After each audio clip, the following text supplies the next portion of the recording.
Assalamualaikum warahmatullahi wabarakatuh. Kami di sini akan mereview skripsi penelitian yang ditulis oleh Zizi Effendi bin Rozak. Yang pertama yaitu mengenai judul. Dalam penulisan judul harus sesuai dengan kaidah PUB mengenai kapitalitas huruf, penulisan kata depan, kata sambung, tanda baca, istilah asing, dan lain-lain. Penelitian yang ditulis oleh Zizi Effendi bin Rozak mengenai ketentuan penerimaan dan penolakan saksi dalam memberikan kesaksian perkara cerai fasak menurut enakmen keterangan Mahkamah Syariah. Studi kasus di Mahkamah Syariah Kuala Terengganu, Malaysia.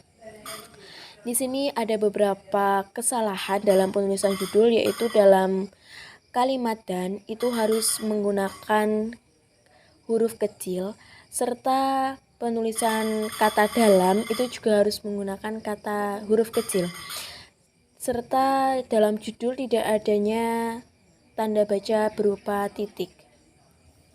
Kemudian yang kedua yaitu mengenai pendahuluan yang dilatar belakangi untuk masyarakat Islam di Malaysia yang mengajukan perceraian ke Mahkamah Syariah. Untuk mengajukan perceraian ke Mahkamah Syariah bukanlah hal yang mudah, tetapi ada beberapa proses yang harus dilalui. Dalam kasus fasyak, seorang istri harus menyerahkan dua alat bukti, yaitu alat bukti tertulis seperti salinan akta pernikahan untuk membuktikan bahwa antara penggugat dan tergugat pernah menikah, dan alat bukti kedua adalah saksi. Alat bukti saksi adalah untuk meneguhkan dalil-dalil gugatan penggugat. Dalam penelitian ini mengangkat dua permasalahan. Yang pertama yaitu apa jenis-jenis saksi dan kriterianya dalam memberikan kesaksian menurut Enakmen nomor 6 tahun 2001. Enakmen Keterangan Mahkamah Syariah 2001. Yang kedua yaitu bagaimana Mahkamah Syariah Kuala Terengganu melaksanakan penerimaan dan penolakan saksi yang memberi kesaksian dalam perkara cerai fasak menurut Enakmen Keterangan Mahkamah Syariah. Tujuan dari penelitian ini yaitu yang pertama, ingin mengetahui jenis dan kriteria-kriteria yang ditetapkan dalam setiap kesaksian menurut Enakmen nomor 6 tahun 2001, Enakmen Keterangan Mahkamah Syariah Terengganu 2001. Yang kedua yaitu tujuannya ingin mengetahui bagaimana Mahkamah Syariah Kuala Terengganu melaksanakan penerimaan dan penolakan kesaksian dalam perkara cerai fasak. Selanjutnya untuk poin ketiga yaitu pendekatan penelitian.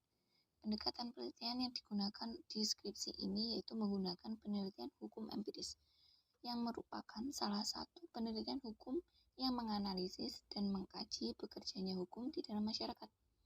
Jenis penelitian yang dilakukan di skripsi ini terbagi menjadi dua bagian, yaitu data primer dan data sekunder.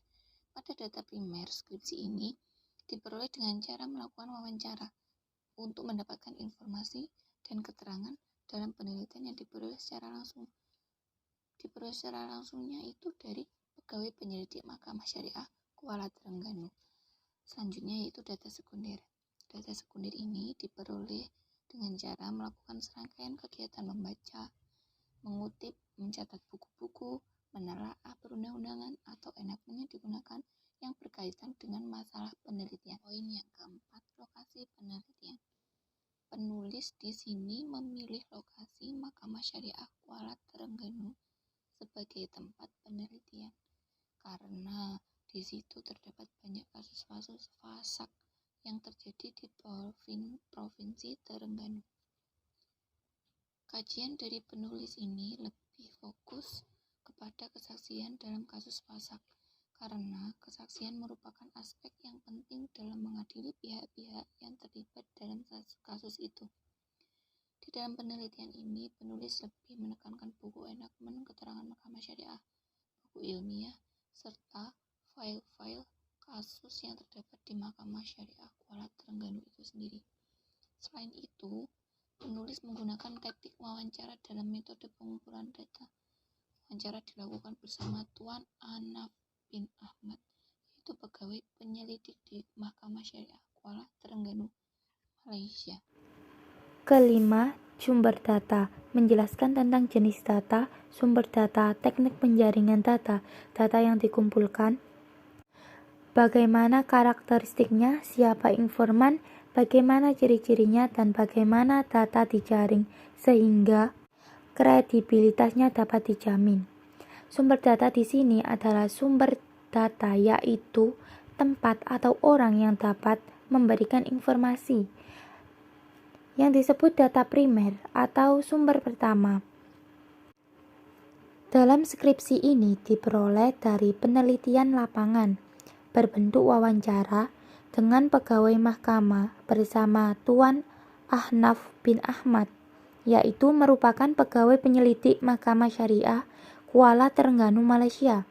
Sedangkan sumber data sekunder atau yang biasanya disebut sumber data kedua, ketiga, dan seterusnya, yaitu diperoleh dari dokumen-dokumen pribadi, data pribadi yang disimpan di lembaga atau instansi. Pada umumnya merupakan file-file yang melibatkan kasus yang dikaji. 6. Teknik pengumpulan data. Observasi yang dimaksud di sini adalah metode atau cara menganalisis atau menggandakan pencatatan secara sistematis mengenai tingkah laku dan melihat atau mengamati individu atau kelompok secara langsung. Metode ini digunakan untuk melihat dan mengamati secara langsung keadaan di lapangan agar peneliti memperoleh gambaran lebih luas mengenai permasalahan yang akan diteliti. Dalam skripsi ini, teknik observasi menjelaskan tentang teknik analisa data yang digunakan dalam penelitian ini adalah teknik analisis, koleksi data, reduksi data, display data, dan konklusi dan penyajian data. Teknik ini digunakan untuk menjelaskan ketentuan penerimaan dan penolakan saksi dalam pemberian kesaksian perkara cerai fasak menurut enakmen keterangan Mahkamah Syariah, ditinjau dari hukum keluarga Islam.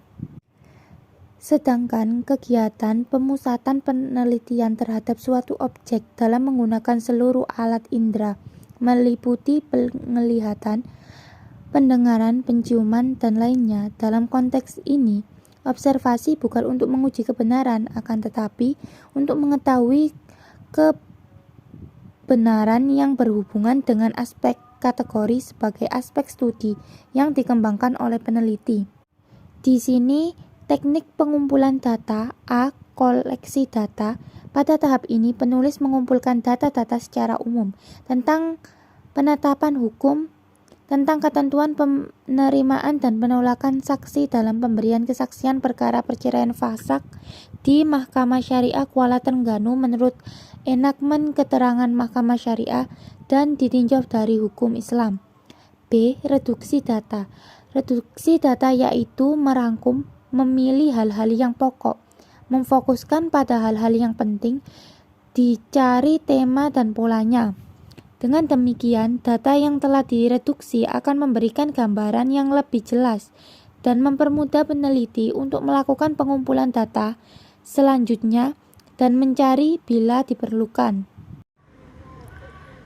Kemudian, penulis menggunakan reduksi data sebagai proses pemilihan, pemusatan perhatian pada penyederhanaan, pengabstrakan, dan transportasi data kasar yang muncul dari catatan yang tertulis di lapangan. Selain itu, reduksi data yang digunakan dalam penelitian ini adalah analisa yang menajam, mengarahkan, membuang yang tidak perlu, dan mengoordinasikan data dengan cara sedemikian rupa sehingga kesimpulan yang pada akhirnya dapat ditarik dan diverifikasikan.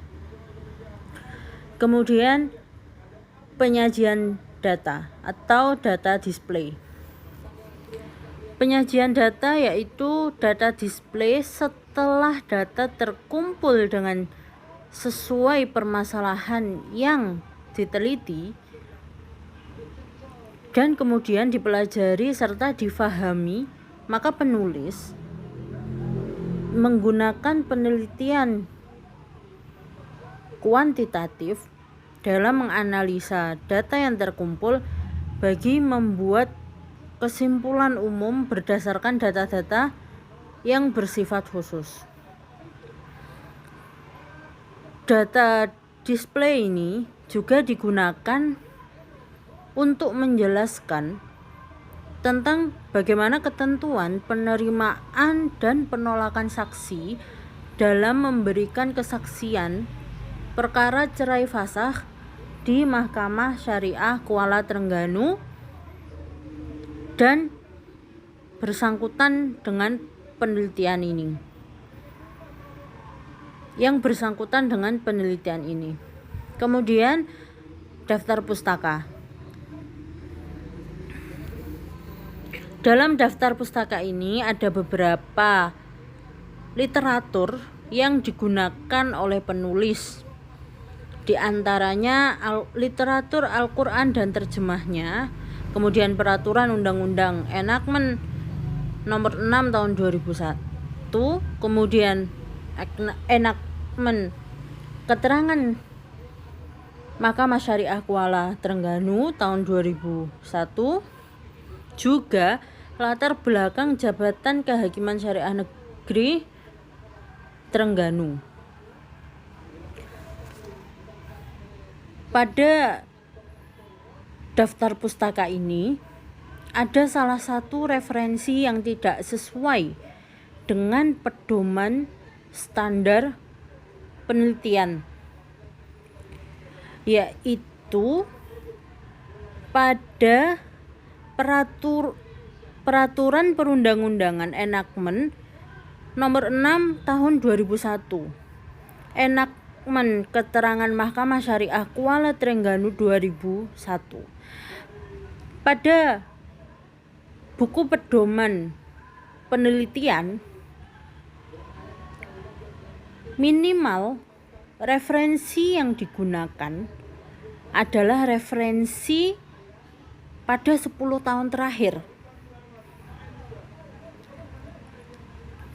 Sedangkan pada penelitian ini lebih dari 10 tahun terakhir. Jadi referensi yang digunakan oleh penulis salah satunya tidak sesuai dengan pedoman yang telah ditentukan